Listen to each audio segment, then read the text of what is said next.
What's going on, guys? Killer6 back with another legendary item farming guide for you today, and this time we're taking a look at Driller Hole and his 3 drops here in Carcadia. That's right, we've now moved into the Carcadia section of our guides. Now, to get to Digger Hole, the fastest way is going to be to go to the low-rise safe house, which is located right here in Carcadia, and you're just going to head southwest into this place. Now, he is a story boss, and that's why I wanted to start with him, because I know a lot of people are going to encounter him regardless. It's not something that's off the beaten path kind of thing. You have to fight this guy while playing through the story, so all of you guys should have experienced this fight by now. Now, this guy is also, during my recording of this video, he is this week's big encore, which means he has a much higher chance to drop his dedicated drops if you pay Iridium to fight him, so I will show that off to you as well. So what we're gonna do is we're gonna like literally click on his icon here and plot our course, and this will take us straight to him. Now, the easiest way, like I said, is just go from the safe house. You just jump across here, and as soon as you clear this gap, go ahead and summon your vehicle, and you're just going to go straight across this bridge over here.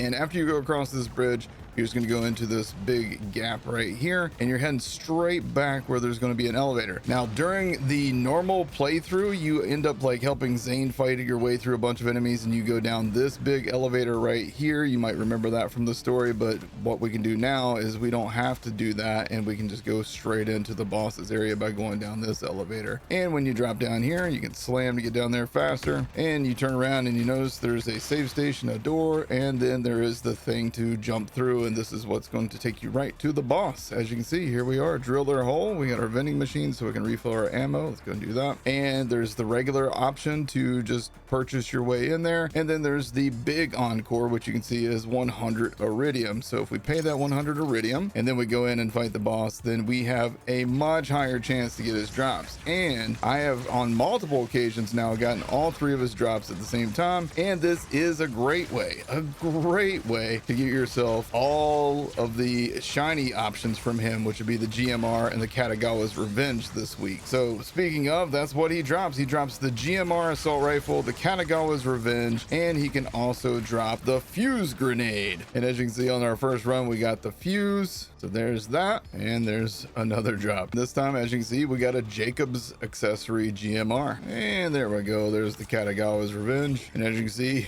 not only did we get a Katagawa's Revenge, we got a Katagawa's Revenge on easy mode with Jacob's accessory, Hyperion license grip, and COV license magazine. That's insane. Let's go over these items and what they do. All right, starting us off is the fuse grenade. Now, this is a dataless manufactured grenade mod. The gold text on this says fortified position, and the red text says, who are you calling short? The stats on this one is an 8-second cooldown after using it. Damage is 7,463. Radius is 455 centimeters, and the charges are 2. This grenade mod can come in every single element, and it can also be non-elemental. It can spawn with a variety of different roles, so look for ones that works best for your build. So what does this thing do? Not much. So I threw this directly onto this enemy, and now I wait. Now it's bouncing around.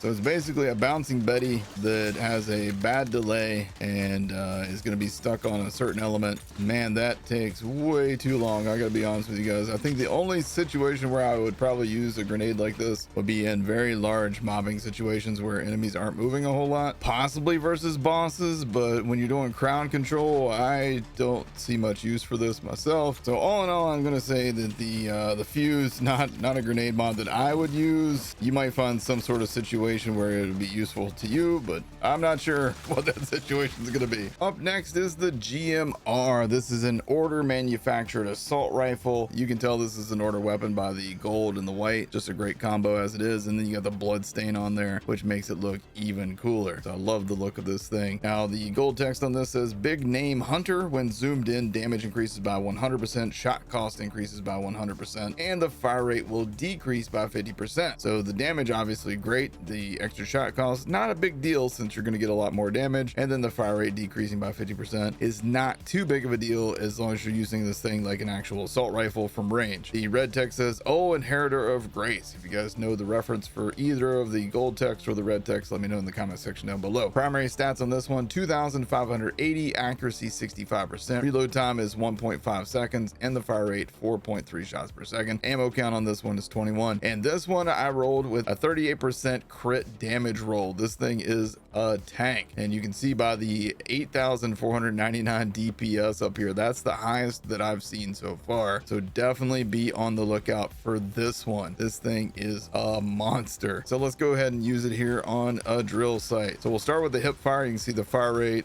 see the damage. It's actually really good. Yeah, you can see that damage is really nice on this thing. Now let's aim down sights.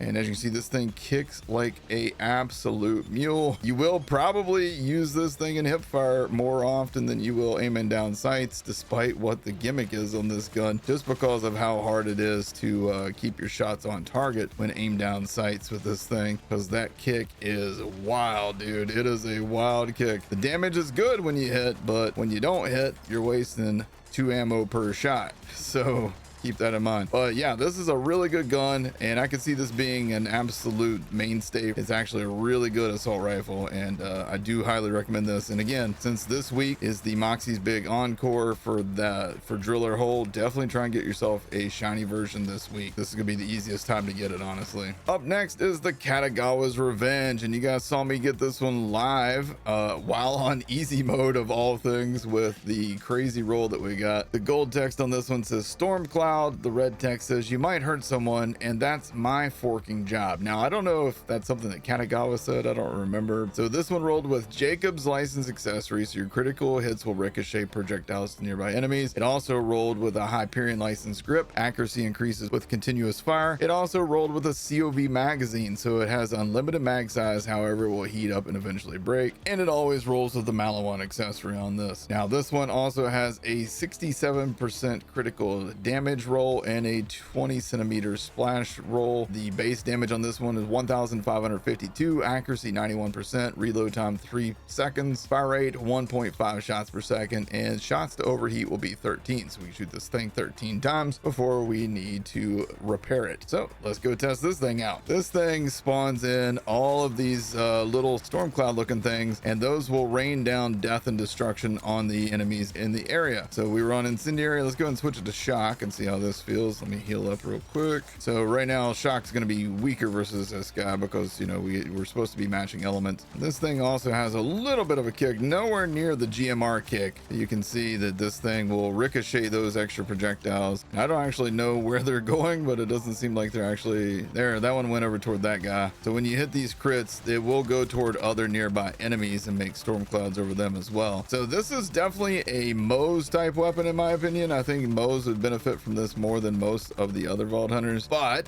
that said, I mean, it's just a good overall sniper on everybody. It feels like all in all, definitely a really wild weapon. It's not one that you're going to enjoy for every character, every playthrough, but this thing is pretty damn interesting, especially if you can get this roll. And again, with this being the big encore week, this is your best chance to get a roll like this too, because, you know, almost guaranteed drops right now. Definitely be on the lookout. Hope you guys enjoyed this video. If you did, make sure you hit that like button, hit subscribe for more. Let me know what you would like to see next in Carcadia, and I will see you guys in the next video. Y'all take care.